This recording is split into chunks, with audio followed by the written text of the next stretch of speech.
1000 বছর। একদিন একদিন। আমরা বলি কিনা কাল কিয়ামতের দিন, তো কাল পার হলো, পরশু পার হইলো, কত পার হয়ে তারপরে তো কিয়ামত আসতেছে না, তো কাল কেন বলি? হ্যাঁ, দুনিয়ার আখেরাতের একদিন, দুনিয়ার 1000 বছর। তো যে লোকটা 100 বছর রাজত্ব করলো, কেউ আছে নাকি দুনিয়াতে 100 বছর রাজত্ব করছে? পাইবেন না। পাইবেন হয়তো 40 বছর 50 বছর রাজত্ব করছে। আখেরাতের হিসাবে সে কয় ঘন্টা রাজত্ব করছে? কয় ঘন্টা রাজত্ব করছে? যদি 100 বছর পায় তাহলে সে 2.5 ঘন্টা রাজত্ব করছে। 100 বছর পাইলে 2.5 ঘন্টা রাজত্ব করছে। 50 বছর পাইলে 1.5 ঘন্টা রাজত্ব করছে। ওই সাহাবীর সামনে হাকিকত ছিল, এই সামান্য রাজত্ব, 1 ঘন্টা 1.5 ঘন্টা রাজত্ব, এটার জন্য আমি আমার জান্নাত হারাবো? না না, আমি তো এখানে পাও দিব না, এই মুসিবত আমি পাও দিব না। আমি তো আমার ঈমানকে ঠিক রাখবো, আমি আমার ঈমানকে ঠিক রাখবো। আর ঈমানকে ঠিক রাখতে গিয়ে এই লোভের পর আমার উপর মুসিবত আসতে পারে, সেটাও আমি বরদাস্ত করব। বাতিল মানুষের ঈমানকে নষ্ট করার জন্য লোভ দেখায়। কি দেখায়? লোভ দেখায়। শয়তানের কাজ হলো লোভ দেখানো। আমাদের মাতা পিতাকে লোভ দেখাইছে, জানেন? আপনাদেরকে সব গাছের ফল খাইতে অনুমতি দেওয়া হয়েছে, এই গাছের ফল খাইতে কেন নিষেধ করা হয়েছে জানেন আপনারা? কেন? এই গাছের যে ফল খাবে সে আর জান্নাত থেকে বাইর হবে না, আপনাদেরকে জান্নাত থেকে বাইর করা হবে, এই জন্য এটা খাইতে নিষেধ করছে। তো জান্নাতে থাকতে তো সবার মন চায়। কথাটা হলো পুরা মিথ্যা কথা। কথাটা কি? পুরাটাই মিথ্যা। শয়তান তো মিথ্যাই বলে, পুরোটা মিথ্যা কথা। যেটা খাইলে আপনি চিরজীবন থাকবেন, তো থাকতে তো মন চায়, থাকার জন্যই খাইছে। খাইছে কি জন্য? থাকার জন্য, বাইরে হওয়ার জন্য খাইছে।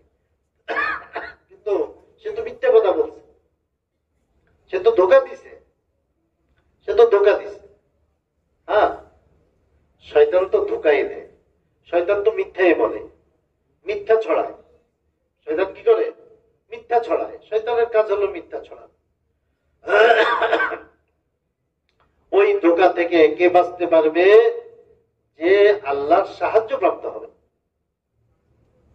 হ্যাঁ, মুহতারাম দোস্ত বুজুর্গ, আল্লাহ তাআলা দুনিয়াকে আবাদ করবেন। হযরত আদম, হযরত হাওয়া আলাইহিস সালামকে দুনিয়াতে পাঠাবেন দুনিয়াকে আবাদ করার জন্য। হ্যাঁ, দুনিয়াকে আবাদ করার জন্য তাদেরকে পাঠাবেন। আল্লাহ তাআলার ফয়সালা আছে, ওই ফয়সালা অনুযায়ী তিনি তারা দুনিয়াতে আসছে। বাকি মাঝখানে শয়তান তার শয়তানি করছে। মাঝখানে শয়তান কি করছে? তার শয়তানি চালাইছে, এবং কিয়ামত পর্যন্ত সেটাকে চালাবে। কিয়ামত পর্যন্ত চালাবে, সেইভাবে ধোঁকা দিবে, সেইভাবে মিথ্যা বলবে। মানুষের ইমানি জোশকে নষ্ট করার জন্য যেটা দরকার সেটা সে বলবে। উহুদের ময়দানে শয়তান এলান করছে, কুতিলা মুহাম্মদ সাল্লাল্লাহু আলাইহি সাল্লাম কতল হয়ে গেছেন। হ্যাঁ, কতল হয়ে গেছে। শয়তান এলান করছে, চতুর্দিকে ছড়ায় গেছে, মুখে মুখে ছড়ায় গেছে, কুতিলা মুহাম্মদ মুহাম্মদ সাল্লাল্লাহু আলাইহি সাল্লাম শহীদ হয়ে গেছে। সে কি চাইছে? সবার মনোবল নষ্ট হয়ে আছে। হ্যাঁ, সবার মনোবলটা নষ্ট হয়ে যাক, এটা চাইছে। কিন্তু তার এলান কি হয়েছে? তাদের মনোবলকে আরো বাড়ায় দিচ্ছে। তারা সাহায্য প্রাপ্ত ছিল। তারা কি ছিল? তারা সাহায্য প্রাপ্ত ছিল। তাদের ভিতরে আল্লাহর সাহায্য কি? তাদের ভিতরে এই জজবা আসছে, যেই নবীর সাথে মাঠে আসলাম, আল্লাহর দ্বীনকে জিন্দা করার জন্য আসলাম, ওই নবী যখন দুনিয়া থেকে চলে গেছেন, এই দুনিয়াতে থাকার আমাদের আর প্রয়োজনে নাই, আমরাও জান দিয়ে দিব। তাদের মধ্যে এই জজবা এসে গেছে। এটা ছিল আল্লাহর সাহায্য। ধোকা খাইনি, ধোকা খাইনি যে উনি কতল হয়ে গেছেন আমরা বাড়িতে চলে যাই, না, আল্লাহ আল্লাহ আছেন, যিনি দিনের মালিক তিনি আছেন।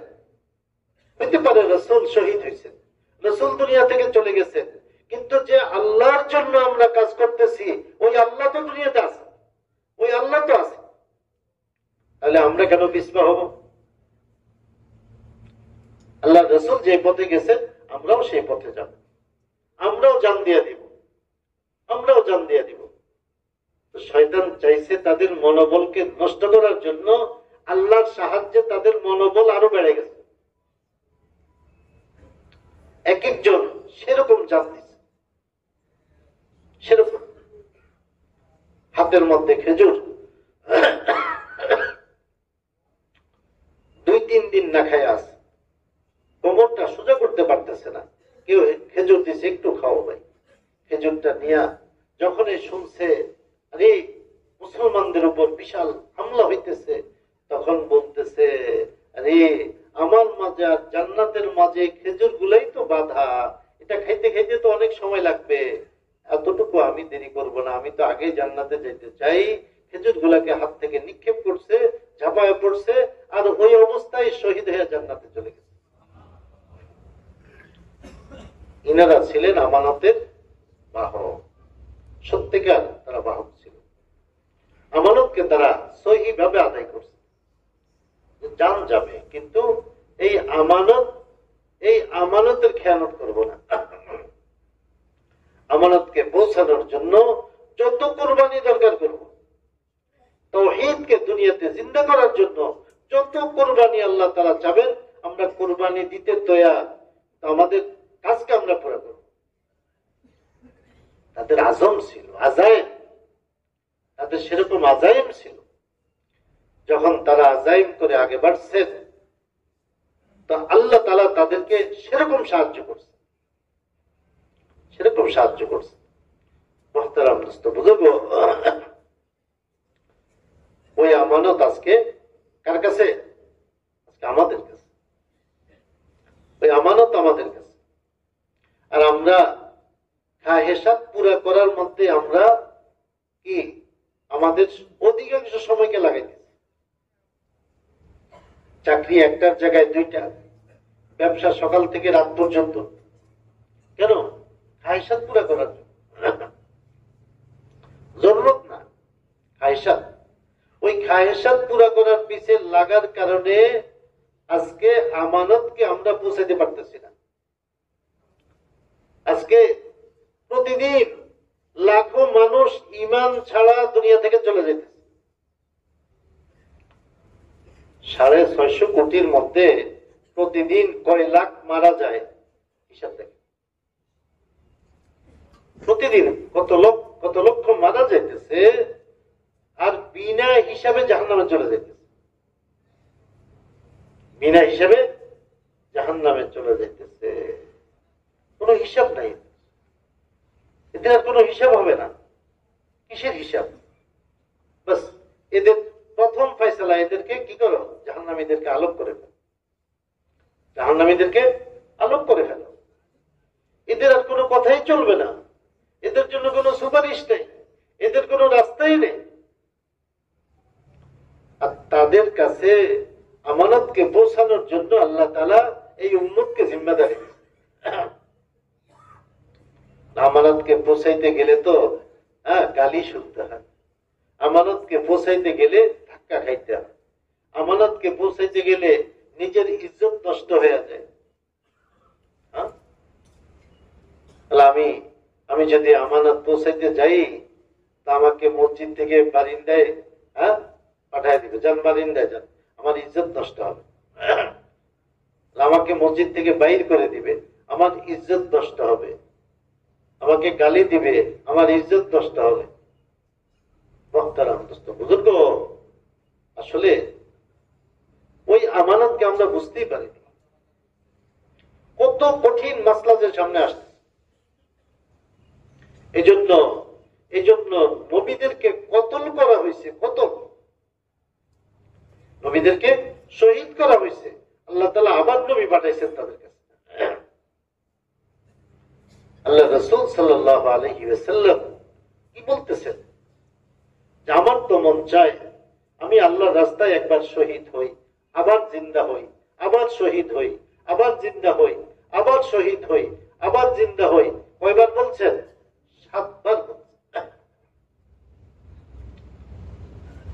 আমার কাছে এত বড় আমানত, এই আমানতকে পৌঁছানোর জন্য বারবার যদি আমি শহীদ হই আর আমানতটা পৌঁছে যায়, বারবার শহীদ হওয়ার দ্বারাই ওই আমানতটা যদি পৌঁছে যায়, তাহলে আমি আমার জিম্মাদারি তো আদায় করে দিলাম। আল্লাহ তাআলা যে কাজের জন্য আমাকে পাঠাইছেন সে কাজকে আমি পুরো করে দিলাম, যদিও বারবার শহীদ হতে হয়। উম্মতের বহুত বড় শিক্ষার বিষয় রয়ে গেছে, বহুত বড় শিক্ষার বিষয় রয়ে গেছে। মুহতারাম দোস্ত বুজুর্গ, এই উম্মতের এক বড় অংশ, যারা এই উম্মতেরই অংশ, এই উম্মতেরই অংশ, তারা তাদের এই আমানত সম্পর্কে কিছুই জানে না, কিছুই জানে না, কোন অনুমতি নেই। এক আমানত, এই আমানত যে মানব জাতির কাছে পৌঁছাইতে হবে, এর কোন অনুমতিই নেই, জানাই নেই। যাদেরকে আল্লাহ তাআলা এই মক্কায় নিয়ে আসছেন, এই মজমায় নিয়ে আসছেন, ইনাদের মধ্যে আল্লাহ সেই অনুভূতি পয়দা করতে চান, এজন্য নিয়ে আসছেন। আল্লাহ তাআলা আমাদের মঙ্গল চাইতেছেন। সব গুজারিতে যে আমরা আসছি এমনি না, আল্লাহ তাআলা আমাদের মঙ্গল চাইছেন, আমাদেরকে ওই জিনিসটা বুঝাইতে চান যে তোমাদের এক বড় জিম্মাদারি, তুমি একটা ফ্যাক্টরিতে কাজ করো, 5,000 লোক এখানে কাজ করে, এই 5,000-এর মধ্যে কয়জন আল্লাহর হুকুমটা পুরা করে, 5 ওয়াক্ত নামাজ আদায় করে, ডিউটির সময় 2 ওয়াক্ত নামাজ পড়ো, 2 ওয়াক্ত নামাজ। এই 2 ওয়াক্ত নামাজ আদায় করতে না হয় 10 মিনিট করে 20 মিনিট লাগবে। ওই 2 ওয়াক্ত নামাজ আদায় করার জন্য ওই 5,000-এর মধ্যে কয়জন পাইবেন? যাদেরকে আল্লাহ এখানে নিয়ে আসছে, যে আমি একটা ফ্যাক্টরিতে আছি, ওইখানে 5,000 লোক আছে, এই 5,000 লোককে এমন ভাবে তৈরি করা, সবাই যেন আল্লাহর এই হুকুমটাকে পুরা করে। এটা কিভাবে হবে? আমি যদি কিছু কোরবানি করি তাহলে হবে। আল্লাহ কোরবানি চান, ওই ব্যক্তি থেকে আল্লাহ তাআলা কাজ দেন যে কি করে, কোরবানি করে, ত্যাগ করে, ওই ব্যক্তি থেকে আল্লাহ তাআলা কাজ বলতেছে। আপনি 3 চিল্লায় যাবেন, আপনার তো আর পদোন্নতি হবে না। ভাই আমার পদোন্নতির দরকার নাই, আমাকে ছুটি দেন। কোরবানি কিনা? কোরবানি। আমার পদোন্নতির দরকার নাই, আমাকে ছুটি দেন, আমি যাবো আল্লাহ রাস্তায়, আমার মালিকের হুকুম, আমি যাব। আপনি যদি যান তাহলে চাকরিটা ছেড়ে চলে যাইতে হবে। ঠিক আছে, আমি চাকরি ছেড়ে চলে যাব। আমি চাকরি ছেড়ে চলে যাব, আল্লাহ রিজিক দিলে আমাকে এই চাকরি ছাড়াও আল্লাহ রিজিক দিবেন, আল্লাহ রিজিক দিবেন। এটা সবাই পারবে না, সবাই পারবে এটা। যারা যারা সব গুজারিতে আসছে, যারা নিজের মসজিদে কাশতে শরীক হইতেছে, যারা তালিম করতেছে, যারা প্রতি মাসে আল্লাহ রাস্তা বাইর হইতেছে, তাদের ভিতরে আল্লাহ তাআলা একটা শক্তি পয়দা করেন। এটা তারাই পারে, এক রুহানি শক্তি পয়দা করেন। তাদের রুহানি শক্তি এত বেশি, এত বেশি যে আগুন বাইর হইছে মদিনাতে। আগুন, পাহাড় থেকে আগুন বাইর হইতেছে, পুরো মদিনাকে মনে হয় জ্বালায় দিবে, ছারখার করে দিবে, ছাই করে দিবে, এরকম আগুন। যে আগুন পাথরকে গলায়া পানির মতো, পানির মতো এটাকে বয়া নিয়ে যেত, এরকম আগুন। হযরত ওমর রাদিয়াল্লাহু তাআলা আনহু এই অবস্থা দেখে দৌড়ে মসজিদে আসলেন। আয়েশা দেখলেন তামিমে দারি রাদিয়াল্লাহু তাআলা আনহু তিনি মসজিদের মধ্যে আছেন, তিনি মসজিদে সময় দিতেছেন, তিনি মসজিদকে আবাদ করতেছেন। আর আয়েশা বলতেছেন, হে তামিম উঠো, এই আগুনকে তুমি দূর করো, এই আগুনকে তুমি নিবাও। বলতেছে মান আনা ওয়া মা আনা ইয়া আমিরুল মুমিনিন, আমি কে, আমি কি আমিরুল মুমিনিন, আমার কি হাইসিয়ত, আমার কি যোগ্যতা, আমি কি পারবো এটা এত বড় কাজ যে আগুন পাথরকে জ্বালায় দেয়, পাথরকে পানি করে দেয়। আমাদের মায়েরা যে চুলাতে আগুন জ্বালায়, একটা পাথর যদি 1 বছর পর্যন্ত পড়ে থাকে গলে, মানে আগুনের তার টেস্টটা এত কম, একটা পাথর গলে না, 1 বছর জন্য গলে না। তাহলে ওই আগুন আর এই আগুনের মধ্যে কত পার্থক্য। ওই আগুনের কাছে হাত নেওয়া মানে হাতটার সাথে সাথে কি তার চামড়া, গোশত, হাড় সবটাই একসাথে কি শেষ হয়ে যাওয়া। আর বলতেছে আগুনকে তোমাকে এখান থেকে দূর করতে হবে, সরাইতে হবে। তার ভিতরে যে এক শক্তি আছে, তিনি যে মসজিদে থেকে শক্তি অর্জন করছেন, আমিরুল মুমিনিন সেটা বুঝতে পারছেন। আল্লাহ যাদেরকে আমির বানান তাদেরকে আল্লাহ তাআলা সেরকম এক বুঝ দেন, এলেম দেন, সমঝ আল্লাহ তাআলা দেন, ফেরাসাত, দূরদৃষ্টি দেন। আল্লাহ যাকে বানান, যার থেকে কাজ নিতে চান, তাকে আল্লাহ সেই দূরদৃষ্টিও দিয়ে দেন। তিনি বুঝতে পারছেন এর ভিতরে সে শক্তি আছে, কিন্তু নিজেকে তিনি একবারে বিনয়ের সাথে পেশ করতেছেন, আমি কি পারব। বিনয়, নিজেকে ছোট করা, আমার কি শক্তি আছে। কিন্তু আমিরুল মুমিনিন তিনি তো বুঝছেন, এজন্য তিনিও ছাড়তেছেন না। না, তোমাকে এই কাজ করতেই হবে, তোমাকে এই কাজ করতেই হবে। তখন তিনি উঠলেন আর আগে বাড়লেন। আমিরুল মুমিনিন তার পিছে পিছে হাঁটতেছেন। আমিরুল মুমিনিন তাকে সামনে দিলেন আর পিছে পিছে নিজে হাঁটতেছেন। আর তিনি হাত দিয়ে আগুনকে ওইদিকে দাবড়াইতেছেন আর আগুন যাইতে আছে। কি শক্তি আল্লাহ তাআলা ভিতরে দিয়েছে, কি শক্তি। আমিরুল মুমিনিন পিছে পিছে হাঁটতেছে, আর ওই সাহাবী যিনি বর্ণনা করতেছেন তিনি বলতেছেন আমিও তাদের পিছে পিছে চলতেছি। ওই আগুনকে এইভাবে ধাক্কা দিয়ে আগে বাড়াইতেছে, আর আগুন পিছে হটতেছে, আর পিছে হটতেছে, আর হটতে হটতে ওই গর্তে ঢুকছে যে গর্ত দিয়ে বাইরে আসছে। আমিরুল মুমিনিন তিনিও তার পিছে। আগুন যখন গর্তের ভিতরে ঢুকে গেছে, তো তিনি গর্তের ভিতরে, আমিরুল মুমিনিনও গর্তের ভিতরে।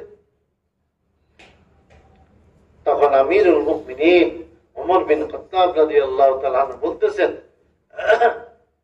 লাইসা মান রাআহু কামান লাম ইয়ারা।